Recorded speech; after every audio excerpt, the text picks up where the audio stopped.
Do you dream about moving to a new country and working abroad? Or do you dream about working fully remotely so that you can work from anywhere and travel around the world?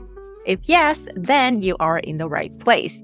In today's video, I'm going to share with you my own experiences of working abroad and working fully remotely as an employee, as an independent contractor, and also as a business owner. So at the end of watching today's video, you will know the differences between the four options and know which option is best for you.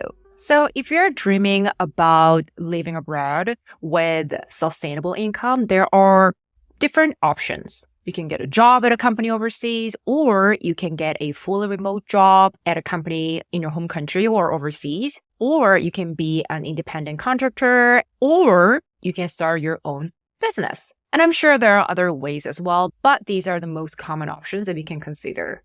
And I have experience with all these options, as I mentioned earlier. So I'm going to share with you what I liked and what I did not like about each option. All right, let's dive in. Okay, let's start with getting a job at a company overseas and working abroad. For me, I worked in Singapore, in the Netherlands, and Canada as a full-time employee, meaning I was being employed by companies. So some of the pros I would say is that I felt like I settled down in this new country and I felt a sense of belonging. I rented a place for a year, I signed up for a gym for a year, and I joined a community where I was able to make friends. So all these activities made me feel like, oh, this new country has become my new home. So this altogether really made me feel like, oh, I'm actually really settling down in this new country. However, some of the cons I would say is that, in terms of location and time, it's not very flexible. Back then, I had to go to office every day. So if I wanted to travel or if I wanted to visit my family back home, I had to take leaves. Now it's a little bit different, but still, if a company sponsors your work visa, they most likely ask you to come to the office at least once a week or twice a week, generally speaking. So you kind of don't have 100% flexibility if that is the case. But this also depends, right? Depends where you work, right? For example, when I was working in Singapore back then, even though I had to go to office every day, I was able to travel every month because there are so many different countries near Singapore that I could travel during the weekend. For example, Thailand, Vietnam, Indonesia is like 2-hour flight, right? And also if your company allows you to work hybrid, then you can definitely work remotely or something like that. Now, let's talk about working fully remotely from home as a full-time employee. So when I worked in Amsterdam, I worked 100% fully remotely from home. If you're interested in learning more about how I got 2 job offers in Amsterdam within 1 month, definitely check out these videos here. So, I share tons of information, lots of personal thoughts on these videos. So definitely check it out.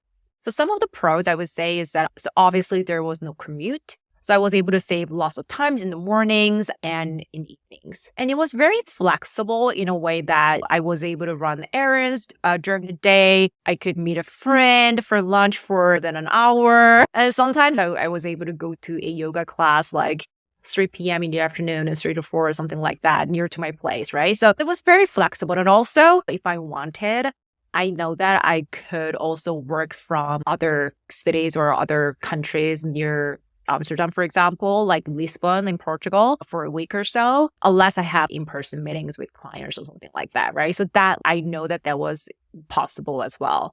However, because it was literally my first time ever working fully remotely from home, and it was like 2016. So working fully remotely from home was not as common as now. So at first, it was very challenging for me to separate my workspace from my personal space. I was working in the kitchen all day. Even though my work is done, I still felt like I'm working because there's no separation between spaces. And also at the time, my boss was in the US. And I also had team members in Ireland. So when I had questions, sometimes it took some time to get answers. And also I wanted to make sure that my boss and my other team members know that I'm actually working not chilling. Okay, next, let's talk about working as an independent contractor or a freelancer. So working as an independent contractor means that you're working with a company but you're not an employee of the company. So you're working with a company for a couple of months or 6 months or even a year, or it could be a project based as well. So some of the pros I would say is that I felt some sort of freedom because I don't have to go to the office every day and I don't have to attend meetings every day unless it's something that is relevant to my work. And I can work from anywhere as long as I work during the time they requested me. And also as long as, I just get the job done, all good. So it was lots of freedom and lots of flexibility.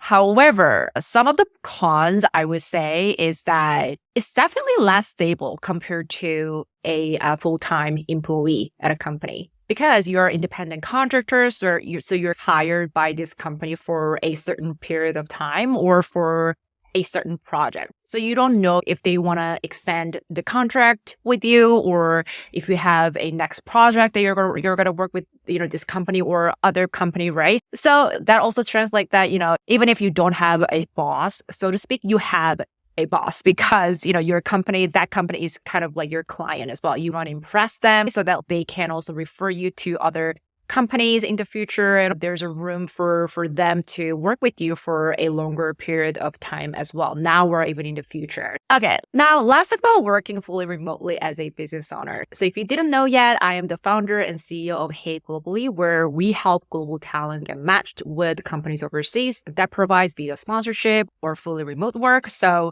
if you're interested in working remotely or working abroad, definitely register on Hey Globally for free so we can help you out as well. So some of the pros, I would say 100% freedom and flexibility. Yes, those are my top pros, I would say, because I am my own boss, so to speak. So I get to choose when I work, where I work, and how I work, right? So full freedom. The biggest pros for me is that I can choose to work when I'm the most productive.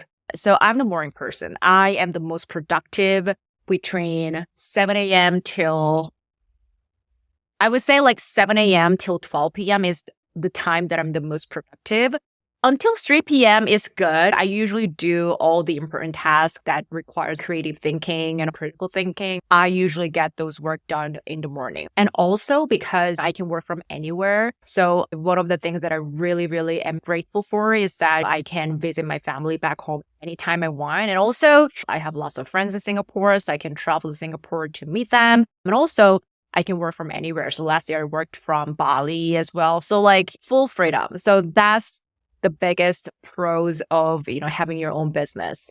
However, there are cons as well. So because I am my own boss, I need to be accountable for myself. Meaning, let's say, I wake up this morning and I don't have any meetings. I can choose to be super unproductive.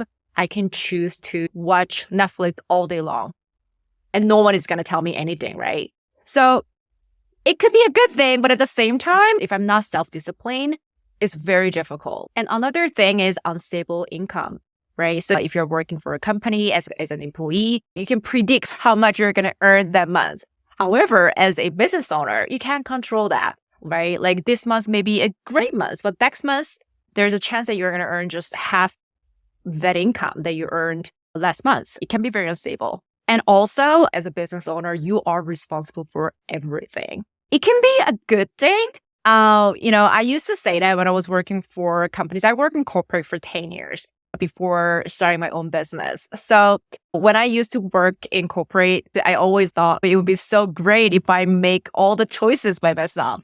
And now I get to choose everything by myself. But then the scary thing is that I am responsible for every single action, every single decision that I make. It's a great and exciting thing, but at the same time, it can be scary as well. This is it for today's video. I hope this video was helpful for you and hope this video helped you clear your thoughts as well. Let me know, comment down below why you're interested in living abroad. Why do you want to live abroad? Is it like travel or because of the country you always wanted to live? Or it could be immigration as well, or it could be freedom, or it could be flexibility, a lot of reasons. I would love to learn more, so definitely comment down below. Thank you so much for watching my video always, and I wish you a great day and see you in the next video. Bye!